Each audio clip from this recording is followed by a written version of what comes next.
Hurricane Debbie makes landfall in Florida. JPS protest continues. Kishane Thompson made silver at the Olympics while police investigates shooting in West Kingston. This is Undiluted News. Mikey Bones reporting. Hurricane Debbie is currently in Florida with gusts of winds between 45 miles per hour to 60 miles per hour wind. Currently, I'm somewhere in the eye, and sometimes we get heavy rain with lots of wind, and other times just wind and drizzle. And it seems to be slow moving as it started yesterday and continue all night into today. The Met Service have now issued a tornado warning until 4 p.m. this evening. But the main concern is flooding in the low-lying areas as 12 inches of rain is expected.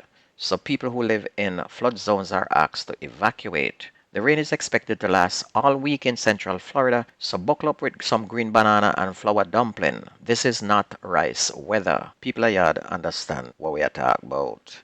Anyway, according to the Ministry of Health and Wellness, in order to keep the vector control measures against the mosquito population effective, fogging operation must eventually be reduced. Shereen Huntley-Jones, a medical entomologist and the ministry's national program manager for vector control, contends that persistent fogging makes mosquitoes more resistant to the pesticides used to kill them. And according to what they said, that the mosquito then will get used to the pesticides and it will not kill them anymore if it is used too often. Meanwhile, the Jamaica Public Service Company is once again attempting to reassure irate citizens that its crews are working to restore power to regions still without it in the aftermath of daily demonstrations for electricity in St. Elizabeth.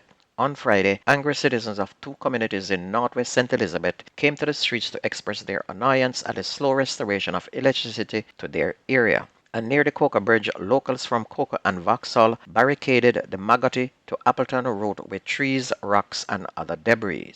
The locals claim that since Hurricane Beryl passed through, no one from the Jamaica Public Service Company has come to their neighborhood, which is a total shame. What happened to the politicians as well?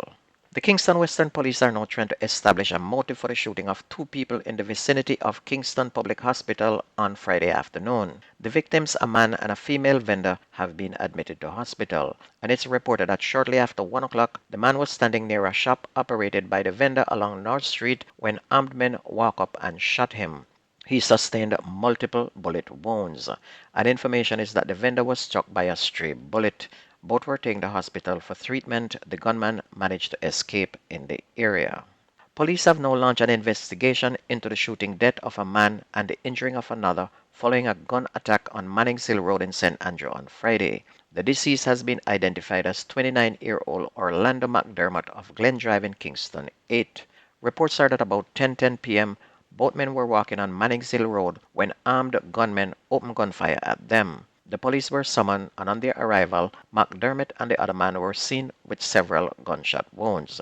They were taken to hospital where McDermott was pronounced dead. The other man is now undergoing treatment and is in stable condition. Meanwhile, police assigned to the Westmoreland Police Division are investigating a hit-and-run incident which led to the death of a teen male on Top Road, Little London in the parish on Friday. Dead is Zane Foster, student of Top Road in Little London. Reports from the Little London police are that about 8:30 p.m., the teen went to a nearby shop to make a purchase. Foster was in the process of exiting the shop, which is close to the road, when he was hit by a motor car. The driver did not stop. The license plate for the vehicle and the identity of the driver have not been ascertained. However, police said that they are hoping to obtain video footage from a camera that is said to be installed nearby to aid in their investigation. Three men reportedly dressed as women have been charged after they allegedly beat and robbed a taxi driver at gunpoint of approximately $100,000 worth of items and cash on Gorbera Drive in Mona in Kingston on Friday. The men have been charged with robbery with aggravation.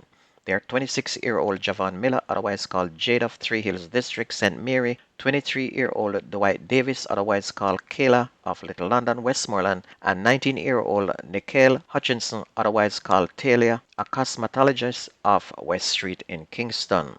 And reports from the Halfway Tree police are that about 7:30 p.m., Davis, Hutchinson, and Miller boarded a taxi at the Crossroads bus park dressed as women and requested that they be dropped off at Gerbera Drive, Kingston 7. Upon reaching the address, Davis reportedly placed a knife against the taxi operator's throat and removed the keys from the ignition of the vehicle. The accused also took the taxi operator's cellular phone before dragging him from the vehicle into a dwelling house at the location. The men are also accused of robbing the taxi operator of his black Samsung tablet valued at $10,000, a Samsung Galaxy S20 smartphone valued at $72,000, and $18,000 in cash. The taximan was also severely beaten before he was thrown from the house with his car keys, only the report said. A report was made to the police and an operation conducted at the premises where all the accused were found. They were then arrested and subsequently charged. On to sports. History-making Jamaican triple jumper Shanika Ricketts is overjoyed with a silver medal jump inside the Stade de France. The day brought Jamaicans a wide range of emotions as the Paris 2024 Olympic Games delivered a healthy dose of both happiness and some amount of suffering. The island also celebrated Rajendra Campbell's historic bronze in the shot put, another first for a Jamaican athlete, and Ricketts became the first Jamaican male or female to win an Olympic medal in the triple jump. So you see, Jamaica is not doing all that bad. Jamaica had also a very unlucky weekend at the Olympic Games. First, the medals we were expecting in the 100 meters did not materialize as Shelly-Ann Fraser-Pryce withdrew from the race even though she looked very well and speedy. Then we had Shericka Jackson who withdrew from the 100 meters, also withdrew from the 200, which she was the favorite and also expected to win. So overall, all three ace female runners, Shericka, Shelly-Ann, and Elaine Thompson, not one of them was there to represent. So there goes a total of at least 5 medals from these 3 events. That 100 meters female race was won by Alfred of St. Lucia, giving St. Lucia their first medal at the Olympics. Sha'Carri Richardson, who was expected to win because there was no Shelly-Ann and no Shericka, came in second. The only Jamaican in that female 100 meters was Tia Clayton. She came in 7th in 11.04. Then in the men's 100 meters, the race was literally given to Noah Lyle, as it seems that Jamaica's Thompson crossed the line first and both were given 9.79, but the ruling says Lyle won because his chest came over first, causing much confusion to the Jamaican crowd. At the end of the race, it was very close, and Lyle, who was at least 2 paces behind Thompson in the final 10 yards, walked up to Thompson and said, "I think you took it." But the judges have the final say, and the race went to Noah Lyle, shocking the Jamaican public.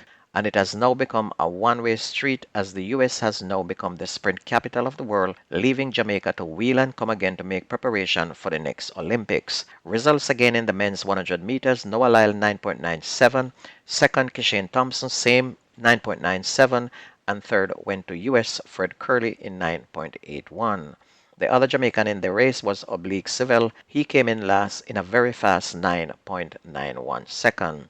And as of this morning, China led the way with a total of 21 goals, with the US 19. France and Australia both have 12 goals, respectively, in that order. However, the country with the most medals is the US with 72, and China has 51. Jamaica is in 44th place at this Olympics with no gold medals, 2 silver, and a bronze. We're not doing too good, but we're not bad overall, as we still have more athletes qualify for semifinals and finals in other events. So more medals are expected by Jamaica. And if you ever miss the news on this station, please go to YouTube, type in Jamerican Undiluted News, listen, like, share, and subscribe to keep it going. That's news and sports on your favorite radio. My name is Mikey Bones. I gone.